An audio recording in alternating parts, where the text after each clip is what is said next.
నమస్తే. జస్ట్ ఈ video open చేసిన తల్లిదండ్రులు ఎవరైనా కావచ్చు, ఒక్క 5 నిమిషాలు ఈ వీడియో మీద కాన్సంట్రేషన్ చేయండి. ఎందుకు ఈ వీడియో చేస్తున్నాము, అసలు ఏం జరుగుతుంది, ఏంది అనే దానిపైన ఒక్క 5 నిమిషాలే మాట్లాడుకుందాం. ఎక్కువ కూడా అవసరం లేదు. ఈ 5 నిమిషాల వీడియో మీరు కేటాయించిన ఈ టైం మీ పిల్లల భవిష్యత్తుకి ఇది ఒక పునాది. ఈ వీడియో అనేది అంత ఇంపార్టెంట్. ఎందుకు అనంటే నవడేస్ పిల్లల సూసైడ్ల వెనుక ఉన్నటువంటి కొన్ని విషయాలు, పిల్లలు మీ మాట వినకపోవడానికి గల కారణాలు, ప్రజెంట్ ఉన్నటువంటి సిచ్యువేషన్స్లో పిల్లల మైండ్ సెట్ ఎట్లా ఉన్నది, ఇవన్నీ కూడా డైరెక్ట్గా నేను పిల్లలతో ఇంటరాక్ట్ అయ్యి పిల్లల మైండ్ సెట్ని బేస్ చేసుకొని పిల్లలతో పిల్లల్లాగా ఉండి కొన్ని విషయాలను తెలుసుకోవడం జరిగింది. ఆ తెలుసుకున్న విషయాలను ఈ ఈ ఈ వీడియో రూపకంగా మీ ముందుకు తీసుకురావడం జరుగుతోంది. కొన్ని విషయాలను ఖచ్చితంగా అబ్జర్వ్ చేయండి. అండ్ కొన్ని విషయాలు టీచర్స్కి సంబంధించి కూడా ఈ విషయంలో మనం మాట్లాడుకున్నాం. అయితే మొదటగా పిల్లలకు బేసిక్గా ఏంటి అని అంటే మనం గిఫ్ట్లు అలవాటు చేస్తున్నాం. తల్లిదండ్రులు మొదటి నుంచి ఇది గమనించండి. పిల్లలకు గిఫ్ట్ అనేది అలవాటు చేస్తున్నాం. ఈ గిఫ్ట్స్ అలవాటు చేయడం వల్ల పిల్లలు ఏంటి అని అంటే ఆ గిఫ్ట్ మెథడ్కి అలవాటు పడిపోతూ ఉన్నారు. ఎగ్జాంపుల్, ఒక స్టూడెంట్ లేదంటే ఒక వాళ్ళ కొడుకు కానీ ఒక బిడ్డ కానీ ఒక పెన్ను కావాలని అడిగింది. ఆ నాన్న ఏం చేస్తున్నాడు, ఆ అమ్మ ఏం చేస్తుంది అని అంటే ఆ పెన్నుకి పెన్ను బాక్సే కొనుక్కొచ్చి ఇస్తూ ఉంది, పెన్సిల్కి పెన్సిల్ బాక్సే కొనుక్కొచ్చి ఇస్తున్నాడు. అంటే వాళ్ళు ఎక్స్పెక్ట్ చేసిన దానికన్నా ఎక్కువగా ఇస్తున్నారు. అప్పుడు ఏమవుతుంది అంటే వాళ్ళ మైండ్ అంతా కూడా ఓవర్ ఎక్స్పెక్టేషన్స్ వైపు పోతూ ఉన్నది. ఈ ఓవర్ ఎక్స్పెక్టేషన్స్ వల్ల వాళ్ళు ఫ్యూచర్లో ఏదైనా జాబ్ చేస్తున్నారు. ఎగ్జాంపుల్, ఏదైనా గవర్నమెంట్ జాబ్ చేస్తున్నారు. గవర్నమెంట్ జాబ్ చేస్తున్నప్పుడు ఏమవుతుంది అని అంటే ఏదైనా ఒక ఫైల్ పైన సంతకం పెట్టాలి. అప్పుడు ఏమవుతుంది అంటే వాళ్ళ ఎక్స్పెక్టేషన్ లంచాల వైపు వెళ్ళడానికి అవకాశాలు ఉంటాయి. సో ఆ లంచానికి అలవాటు పడిపోయి గిఫ్ట్లు మైండ్ సెట్కి వచ్చేసి గిఫ్ట్ మైండ్ సెట్లోకి వెళ్ళిపోతుంటారు. ఈ మైండ్ అనేది చిన్నప్పటి నుంచి అలవాటు కావడం స్టార్ట్ అవుతుంది. అది ఎవరు అలవాటు చేస్తున్నారు అంటే తల్లిదండ్రులు. అరే షాప్కి పోయిరారా, నువ్వు ఒక చాక్లెట్ కొనుక్కొచ్చుకో, నీకు అది తీసుకో, లేకపోతే ఈ పని చేయరా నీకు గిదిస్తా, నువ్వు ఈ పని చేయరా నీకు గిదిస్తా అని చెప్పేసి అలవాటు చేస్తున్నాం. ఈ గిఫ్ట్ మైండ్ సెట్ అనేది అలవాటు చేయడం వల్ల వాడి మైండ్ అంతా కూడా దాని వైపు వెళ్తాం. ఈ అలవాటు అనేది వాళ్ళ దగ్గర నుంచి కొంచెం దూరం చేసే ప్రయత్నం చేయండి. ఏది అడిగితే అదే కొనివ్వండి. ఏది కావాలో చూసి వాళ్ళకు కొనిచ్చే ప్రయత్నం చేయండి. నా కొడుకు హాస్టల్లో ఉంటున్నాడు, నా బిడ్డ హాస్టల్లో ఉంటుంది, వాళ్ళకు నేను అధికంగా తీసుకుపోయి పెట్టాలి అనుకుంటే వాళ్ళ ఎక్స్పెక్టేషన్స్ కూడా అధికంగానే ఉంటాయి. ఎందుకనంటే నేను ప్రత్యేకంగా చూసిన మావాడు కూడా హాస్టల్లో ఉంటాడు. ఎగ్జాంపుల్, వాడు ఏం చేస్తాడంటే శనివారం రాగానే ఇంటికి తీసుకెళ్తాడు, లేదంటే ఆదివారం రాగానే ఇంటికి తీసుకెళ్తాడు. ఈ ఎక్స్పెక్టేషన్లో ఉంటున్నాడు. అండ్ దాని తర్వాత వచ్చిర్రు అని అంటే ఏమైనా తీసుకొచ్చి ఇస్తాడు, లేకపోతే ఏమైనా తీసుకొచ్చి కొనుక్కొచ్చి ఇస్తాడు, ఏదైనా తినేదో లేకపోతే ఏదైనా ఆడుకునేదో లేకపోతే ఇంకేదైనా కొత్తది తీసుకొచ్చి ఇస్తాడు అన్న ఎక్స్పెక్టేషన్లో ఉంటున్నాడు. ఆ ఎక్స్పెక్టేషన్స్ నేనేం చేస్తున్నా, డమాల్ చేస్తున్నా, వానికి ఏం తీసుకుపోతున్నాను అడిగి. సో దానివల్ల ఏమవుతుందంటే వాడి మైండ్లో అలవాటు నేను తొలగించుకుంటూ వస్తున్నాను చిన్న చిన్నగా. అంటే ఏది రాదు, ఏది తీసుకురారు, ఏది ఉండదు, నేను హాస్టల్లో ఉంది చదువుకోవడానికి అండ్ నాలెడ్జ్ పెంచుకోవడానికి అన్న మైండ్ సెట్ని వాడిని తయారు చేస్తున్నాను. అలాగే మీ పిల్లల్ని కూడా ఎక్స్పెక్టేషన్స్ ఆర్ ఓవర్ ఎక్స్పెక్టేషన్స్ ఇవన్నీ కూడా పెట్టుకొని ముందుకు పోతున్నాం. ఆ ఎక్స్పెక్టేషన్స్ అన్నిటిని కూడా తీసేసే విధంగా ప్రయత్నాలు చేయండి. ఇప్పటి నుంచి స్టార్ట్ చేయండి. ఎందుకంటే చిన్నప్పటి నుంచి అలవాటు చేస్తూ వస్తే వాళ్ళ ఎక్స్పెక్టేషన్స్ అనేది కంట్రోల్లో ఉంటాయి. ఇక దాని తర్వాత ఇంకొక అంశం ఏంటి అని అంటే పిల్లలకి డబ్బు విలువ తెలియజేసేయండి. పిల్లలకు డబ్బు విలువ ఖచ్చితంగా తెలియపరచండి. పిల్లలకు డబ్బు విలువ తెలియట్లేదు, డబ్బు ఇష్టానుసారంగా ఖర్చు పెడుతున్నారు. ఎగ్జాంపుల్, మీరు ఏదైనా బట్టల షాప్కి తీసుకెళ్ళండి, ఏదైనా షాపింగ్కి తీసుకెళ్ళండి, ఏదైనా స్టేషనరీ షాప్స్కి తీసుకెళ్ళండి, బుక్ స్టాల్స్కి తీసుకెళ్ళండి. అక్కడికి వెళ్ళిన తర్వాత అడిషనల్గా ఖర్చులు పెట్టిస్తున్నారు. మనం 500 రూపాయలలోనే తీసుకోవాలనుకుంటున్నాం. అక్కడ మన మైండ్ సెట్లో 500 అనుకున్నాం, కానీ వాడి మైండ్ సెట్ 5,000లో ఉన్నది. ఎందుకు అనంటే డబ్బు విలువ మనకి తెలియట్లేదు. డబ్బు విలువ తెలవాలి అంటే ఏం చేయాలి? ఒక ఫ్రెండ్ అడిగాడు, డబ్బు విలువ తెలియాలి అని అంటే ఏం చేయాలి అని అంటే ఆ పేరెంట్స్ యొక్క కష్టాన్ని వాళ్లకు తెలియపరచండి. ఎగ్జాంపుల్, ఒక తండ్రి చేసిన ఒక చిన్న ఇన్సిడెంట్ చెప్తా. కొడుకు 10th క్లాస్లో ఫస్ట్ ర్యాంక్ వస్తే సైకిల్ కొనిచ్చాడు. ఆ తర్వాత ఏమైందంటే ఇంటర్మీడియట్కి వచ్చినప్పటికీ వాడు ఎక్స్పెక్టేషన్ పెట్టుకున్నాడు, కానీ తండ్రి ఏం కొనియలేదు. వాడు ఏం చేసిండు, ఇంటర్ సెకండ్ ఇయర్ అయిపోగానే నాన్న నాకు ఫోన్ కావాలి, నాన్న నాకు ఫోన్ కావాలి అని చెప్పేసి అడగడం పెట్టాడు. అయితే ఆ తండ్రి ఏం చేసిండు అని అంటే, సరే నాన్న నాకు ఈ మంత్ జీతం అయిపోయింది ఆల్రెడీ, నెక్స్ట్ మంత్ శాలరీ రాగానే నీకు కొనిస్తా అని చెప్పేసి ఆ తండ్రి ఆ కొడుకు చెప్తాడు. కొడుకు ఆ 1వ తారీఖు ఎప్పుడు వస్తుందా, నాన్న జీతం ఎప్పుడు వస్తుందా, 1వ తారీఖు ఎప్పుడు వస్తుందా, నాన్న జీతం ఎప్పుడు వస్తుందా అని చెప్పేసి ఎదురు చూసుకుంటూ ఉన్నాడు. ఆ తర్వాత ఏం జరిగింది, 1వ తారీఖుకి నాన్న జీతం వచ్చింది. జీతం రాగానే వీడు ఎక్స్పెక్టేషన్ ఎంత అనంటే ఇక ఆనందానికి అద్దు అదుపు లేకుండా ఎంజాయ్ చేసేస్తున్నాడు. ఆనందం, అబ్బా నాకు ఇలా ఫోన్ వస్తుంది, ఇంకా ఫోన్ కొనుక్కోవాల్సిందే, ఇలా ఖచ్చితంగా నాన్న శాలరీ పడుతుంది, నేను ఖచ్చితంగా పోయి ఇలా ఫోన్ కొనుక్కుంటా అని చెప్పేసి ఆశలు బాగా పెట్టుకొని ఉన్నాడు. ఆ తర్వాత ఏం చేసాడు, నాన్నకు వచ్చే 30,000 శాలరీని తీసుకొచ్చి కొడుకు చేతిలో పెట్టిండు. కొడుకు చేతిలో పెట్టగానే కొడుక నువ్వు మరి ఫోన్ కొనుక్కుంటా అన్నావు కదా ఇక కొనుక్కోపో అని చెప్పాడు. కానీ కొనుక్కునే ముందు ఒక చిన్న పని చేసి కొనుక్కో కొడుక అన్నాడు.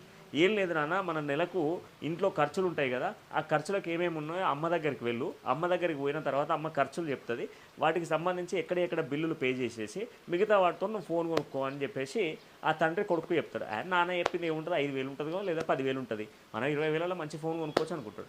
ఆ తర్వాత ఏం చేస్తాడు, అమ్మ దగ్గరికి పోగానే అమ్మ లిస్టు పెడుతుంది. ఏంది, ఇంటి రెంట్కు 6,000, కరెంటు బిల్లు 1,000 రూపాయలు, నల్ల బిల్లు 500 రూపాయలు, గ్యాస్ బిల్లు 1,000 రూపాయలు, కేబుల్ బిల్లు 350 రూపాయలు, మొబైల్ రీఛార్జ్ 200 రూపాయలు, ఇట్లా గ్రోసరీస్, కిరాణా షాపు, రీఛార్జ్లు, ఇట్లా అని లిస్ట్ అంతా రెడీ చేసి పెట్టింది.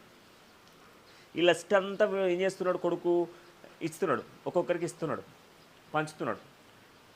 సినిమా చూపిస్తా మామలో అందులో ఒక సీన్ ఉంటుంది. ఏంటి అంటే అల్లుడికి 1వ తారీఖు కష్టాల గురించి చెప్పే ప్రయత్నం చేస్తారు అన్నాడు. Same to same scene repeat అవుతుంది ఇక్కడ.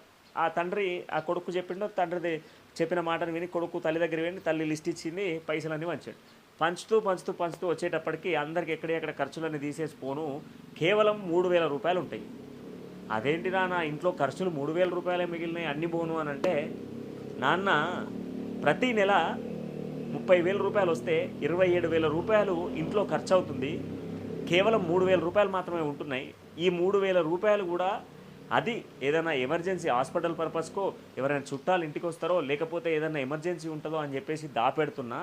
ఇన్ కేస్ ఏదైనా పండుగ వస్తే నీకు బట్టలు కొనాలన్నా నేను వేరే వాళ్ళ దగ్గర అప్పు చేసి నీకు బట్టలు కొంటున్నా, నువ్వు హాస్టల్కి వెళ్ళాలన్నా కాలేజీకి వెళ్ళాలన్నా కూడా నీకు ఇవి కావాలి అని అంటే నేను వేరే వాళ్ళ దగ్గర అప్పు చేసి కొంటున్నా అని చెప్పేసి ఆ నాన్న ఆ కొడుకు కళ్ళు తెరిపించే ప్రయత్నం చేస్తాడు.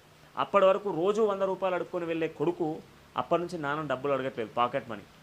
ఆ తర్వాత ఇంటర్ కంప్లీట్ అయిపోయింది, డిగ్రీ కంప్లీట్ చేసిండు, పీజీ కంప్లీట్ చేసిండు, మంచి జాబ్ తీసుకున్నాడు. జాబ్ తీసుకొని ఫస్ట్ మంత్ శాలరీ రాగానే నాన్న చేతిలో పెడతాడు. శాలరీ వచ్చేసి 50,000.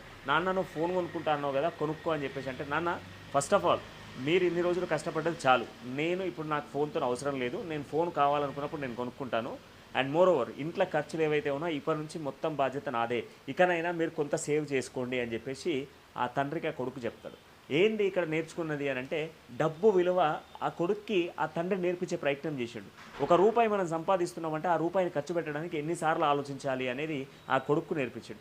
అలాగే మీ పిల్లలకి కూడా డబ్బు విలువను నేర్పించండి. డబ్బు విలువను నేర్పించి డబ్బు అనేది ఎంత ఇంపార్టెంట్ రోల్ పాటిస్తుంది, డబ్బు అనేది ఫ్యూచర్లో ఎంత అవసరం, డబ్బు ఉంటేనే ఎవరైనా వాల్యూ ఇస్తారు, డబ్బు ఉంటేనే ఎవరైనా మన ఇంటికి వస్తారు, డబ్బు ఉంటేనే ఫ్రెండ్ అయినా చుట్టమైనా ఎవరైనా, ఆ డబ్బు అనేది ఆ డబ్బుకున్న విలువను మీ పిల్లలకు నేర్పించే ప్రయత్నం చేయండి.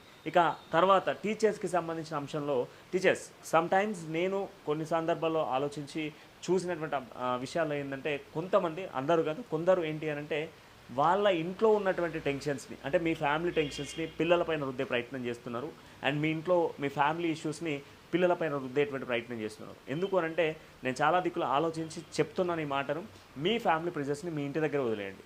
అండ్ మోర్ ఓవర్ మీ సమస్యలు ఏదైనా ఉంటే ఒక 2 రోజులు రెస్ట్ తీసుకొని ఆ సమస్యలు క్లియర్ అయిన తర్వాత స్కూల్కి వచ్చి టీచ్ చేయండి.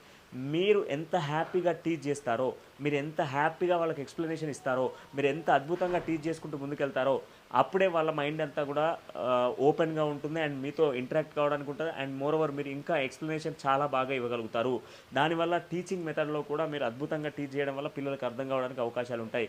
మీ ఇంట్లో ఫ్యామిలీ ప్రెజర్స్ని తీసుకొచ్చి పిల్లలపైన రుద్దడం వల్ల పిల్లలు ఏంటి అంటే డిప్రెషన్లోకి వెళ్తూ ఉన్నారు. మీరు వాళ్ళని ఫ్రస్ట్రేటర్లో కొట్టడము, ఆ కొట్టినటువంటి నేపథ్యంలో ఆ ఫ్రస్ట్రేషన్ కాస్త ఏం చేస్తున్నారు, వాడు ఇంటికి వెళ్ళి పేరెంట్స్ కంప్లైంట్ చేస్తున్నాడు, నా టీచర్ వాడు మీరు చేసింది కొంచెమే, మీరు చేసింది ఘోరంతా, వాడు ఇంటికి పోయి చెప్పేది కొండంతా. ఈ కొండంతా ఇంటికి తీసుకెళ్ళి వాళ్ళ ఇంటికాడ చెప్పేటువంటి ప్రయత్నం చేయగానే వాడేం చేస్తున్నారు, వాళ్ళ ఇంట్లో వాళ్ళు ఏం చేస్తున్నారు అంటే, అమ్మ నా కొడుకుని ఇదన్నారు అదన్నారు అని చెప్పేసి వాళ్ళు ఉట్టిన స్కూల్కి వచ్చి ఆడ గొడవలు చేయడం, ఆడ మళ్ళా అంతమంది స్టూడెంట్స్ ముందు ఆ పేరెంట్స్ వచ్చి అసభ్యంగా స్కూల్లో మాట్లాడే ప్రయత్నం చేస్తున్నారు. ఇటువంటివి కావద్దు అని అంటే టీచర్స్ ఖచ్చితంగా కూడా మీ యొక్క ఫ్యామిలీ ఇష్యూస్ ఏవైనా ఉన్నా, మీ పర్సనల్ ఇష్యూస్ ఏవైనా ఉన్నా అవి బయట వదిలిపెట్టేసి స్కూల్లోకి వెళ్ళండి అండ్ టీచ్ చేయండి. ఇక ఫైనల్ వర్డ్కి ఏంటి అంటే, ఫైనల్ విషయం ఏంటి అని అంటే, పిల్లల మైండ్ సెట్ని అర్థం చేసుకోండి. పిల్లల మైండ్ సెట్ ఎట్లా ఉంటుంది అని అంటే, జస్ట్ అన్ ఎగ్జాంపుల్ చెప్తాను. జస్ట్ అన్ ఎగ్జాంపుల్ ఏంటి అని అంటే, ఒక వాటర్ బాటిల్లో వాటర్ పోయాలి అని అంటే మనం క్యాప్ తీయాలి. వాటర్ బాటిల్లో వాటర్ పోయాలి అంటే క్యాప్ తీసే వాటర్ పోయాలి. సో క్యాప్ తీసి వాటర్ ఏ విధంగా అయితే పడతామో, పిల్లల మైండ్ అనేది ఓపెన్గా ఉందా లేదా అని అబ్జర్వ్ చేసిన తర్వాతే వాడికి ఏ విషయమైనా ట్రాన్స్లేట్ చేసే ప్రయత్నం చేయండి. పిల్లల మైండ్ అనేది యాబ్సెంట్ అంటే మీరు సమ్ టైమ్ చూసుంటారు, వాడు ఫోన్ ఒత్తుకుంటున్నో లేకపోతే టీవీ చూసుకుంటున్నో ఉన్నప్పుడు మీరు 100 సార్లు పిలిచినా వాడు పనిచేయడు. మీరు 100 సార్లు వాడిని పిలిచినా కూడా వాడు వినిపించుకోడు. అదేంటి అనంటే ఆ టైంలో వాడి మైండ్ అనేది యాబ్సెంట్లో ఉంది. వాడు కంప్లీట్గా టీవీ పైన లీనమై ఉన్నాడు, వాడు కంప్లీట్గా మొబైల్ ఫోన్లో లీనమై ఉన్నాడు. సో దాని టైంలో ఏంటి అంటే వాడు ఎంత చెప్పినా కూడా మీ మాట వినడు, మీ మాట వినే పరిస్థితిలో లేడు. అలాంటప్పుడు ఏంటి అంటే వానికి ఏ విషయాలు చెప్పకండి.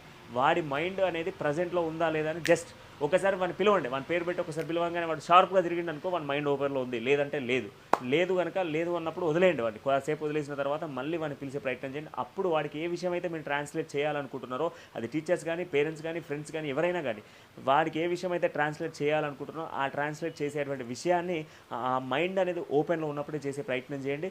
సో కంప్లీట్గా ఈ వీడియో ద్వారా ఏంటి అంటే పేరెంట్స్ కానీ, టీచర్స్ కానీ, స్టూడెంట్స్ కానీ కొన్ని విషయాలు తెలుసుకోవడం కోసం ప్రాక్టికల్గా నేను చూసేటువంటి అంశాలు మాత్రమే వీడియో రూపకంగా తీసుకురావడం జరుగుతుంది. మరిన్ని వీడియోల కోసం మన ఛానల్ని సబ్స్క్రైబ్ చేయండి. అండ్ మరిన్ని వీడియోలు కంప్లీట్గా కూడా స్టూడెంట్ ఓరియంటెడ్గా చాలా విషయాలు తీసుకొని వస్తాను. మరిన్ని వీడియోలతో మళ్ళీ కలుద్దాం.